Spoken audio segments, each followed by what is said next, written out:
দুর্গম চর মিলনগড়।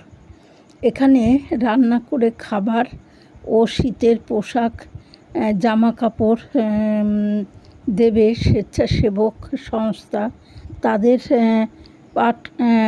পাটকাঠির বেড়া দিয়ে ঘর, বিভিন্ন প্রতিকূলতার মধ্যে জীবনযাপন করেন স্বজনহারা নিপীড়িত মানুষ মিলনগড়ে বাস করেন।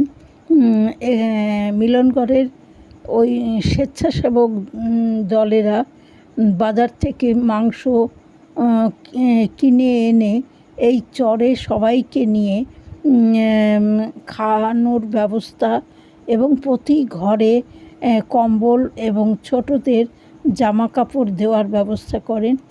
সবাই আনন্দে আত্মহারা।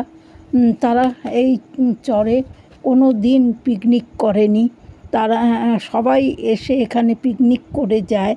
তাদের মনে একটা কষ্ট যে তারা করতে পারেন না, তাই এই স্বেচ্ছাসেবক দল এসে তাদের সেই ইচ্ছেটা পূরণ করে দিয়েছেন এবং খুব আনন্দ করতে পেরেছে এখানকার গরিব মানুষেরা।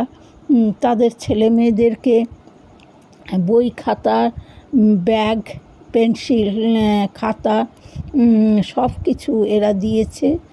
আর বড়দের কম্বল এবং মায়েদের জামাকাপড় দিয়েছে।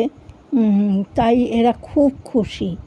এখানের মানুষের অবস্থা খুব খারাপ। তারা মানে অনেক কষ্টে দিন যাপন করেন।